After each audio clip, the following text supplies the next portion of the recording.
guys, and I come to you. You saw the title Rampage World Tour. um, Created by Midway Games, came out for a lot of multi-systems: N64, Dreamcast, PlayStation, Xbox, you name it. This was submitted by Degenerate Shotgun 2. Yeah. Uh,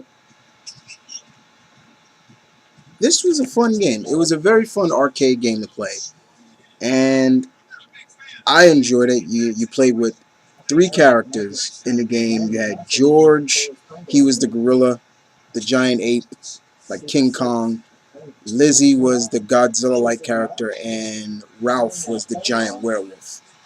Now, they were human at one point, but, something happened to them. Now, that's what I would focus on in a remake. Really focus on the origin of how they became who they are.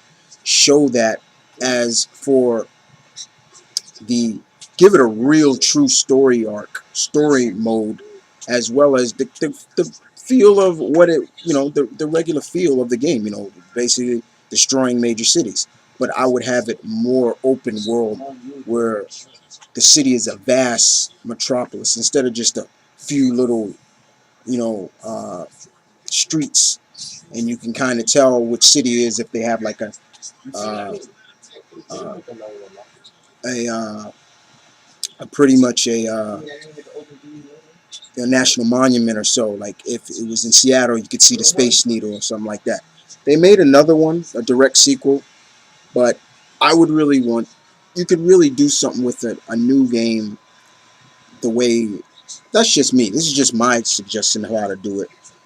Tell the origin, give it a better story, more open world where you can pretty much go anywhere destroying, how much you need to destroy. But yeah, that's how I would do Rampage. But it was still a fun game. Very good game. Nice pick, DS. Battletoads and Yeah. Double Dragon. Galactus Girl basically submits another classic for us, and you saw the title, The Ultimate Team Up. Battletoads, Billy and Jimmy Lee from Double Dragon. This was a fun game, man. This was a really fun game. You could say this was kind of the first big video game crossover in a way, with 2 separate uh, characters, the Battletoads, Billy and Jimmy Lee. It's really fun. Reimaging this game or remaking this game would be fun. Let's see. I would pretty much keep it kind of that over the top, pretty much that Battletoads was, but give it that, make it almost a legitimate action beat 'em up game. But the little over the top stuff that they would do in that game. The first game came out for the NES, and I remember on the cover it had one of the Battletoads, and I believe the red one was Jimmy. Actually, Jimmy Lee on the cover like this, getting ready to punch, somebody. So that was pretty much how I remembered it. But it was fun. It was fun nonetheless. And I'm glad she remembers that game because that game was fun. That was an hilarious game. Just a lot of fun to play. Who would have thought that would have happened, but it did. So once again, Galactical takes us back down for us to remember. You did good, Eliza. Separation anxiety. They call this game the sequel to Maximum Carnage. Separation anxiety. This was submitted by Super Saint. He kind of helped correct me on a Pit Fighter, which was actually submitted by Animal God. So I apologize for that. I really do. Kind of tried to edit it the last video I did. for that. So Animal God will get the credit for Pit Fighter. I apologize. Um, Separation Anxiety was based off of the story arc Separation Anxiety that happened in the Venom comics in the 90s when Venom had left New York and went to San Francisco.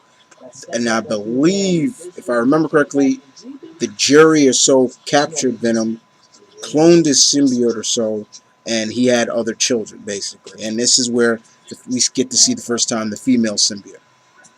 Spidey came out to help him, uh, and pretty much that's what happened. We get another beat 'em up game out of it. Uh, Pretty much, it was called Venom and Spider-Man Separation Anxiety. Uh, it was pretty decent. It wasn't as good as Maximum Carnage, but it was still good. Now, re-imaging this would be interesting because keep it the beat 'em up, but add more feel and more of the comic feel to the game, like I would do. But definitely, yeah, it was a pretty decent story arc. If you have the comics, I do. Check it out. It was not bad, but none of the characters in that story lasted long. Each one of them, the female symbiote, she died. She was cool. I thought she would stay around a little longer in the comics, but she died. Uh, Carnage was in this game again, but it was considered a direct sequel to Maximum Carnage, and I did have it. I pretty much had every Spider-Man game. You know me, guys. I'm a huge Spidey's my number one hero. So, but Super Saint, good choice. Good choice indeed. Final Fantasy VII. One of the most famous of one of the most famous of the Final Fantasy franchise, Final Fantasy VII. This was submitted by Lou Goblin. There you go. You hear that?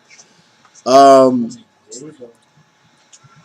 Gabi made this up because actually, guys, they were actually going to make a remake of Final Fantasy VII for the PS3. When the PS3 was being shown at, I believe, you gotta correct me if I could be wrong about this, but I remember this, at the 2005 E3 conference, they were showing off the power of the PS3. And one of the concepts, one of the games they showed off is basically what Final Fantasy VII would look like on the PS3. The first scene, of course, where if you remember the game, where Cloud is coming off the train, they showed that, and people went wow for that. They were like, "Oh my God, we're gonna get a remake, a PS3 remake of Final Fantasy VII. This is great. This is great, right?" Well, sadly, and you didn't get it. We didn't get it. They were just showing a demo. It was just a test. But I really should. I would have.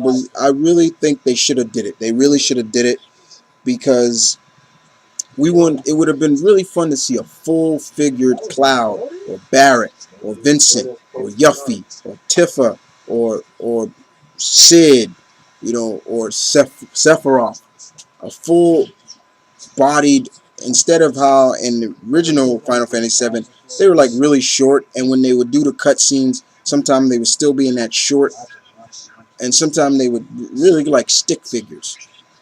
So they really could have did something with this, and they really should have. It would have been a very good addition to the PS3 library. They were not even just Gabi. He even said it, but I heard a lot of people said if they'd have went through with that, I would have definitely have bought a PS3. Now, you can't say that. You can't say, "Oh, that's stupid." That's just how people feel. But a Final Fantasy VII remake would have been great. I would have loved it. kept it the same game, nothing changed, just the graphic wise. That's all you need to do. So, Sensei, very good, very good. I thought I was the only one that remembered that, but it's sad though. It really is. Earthworm Jim.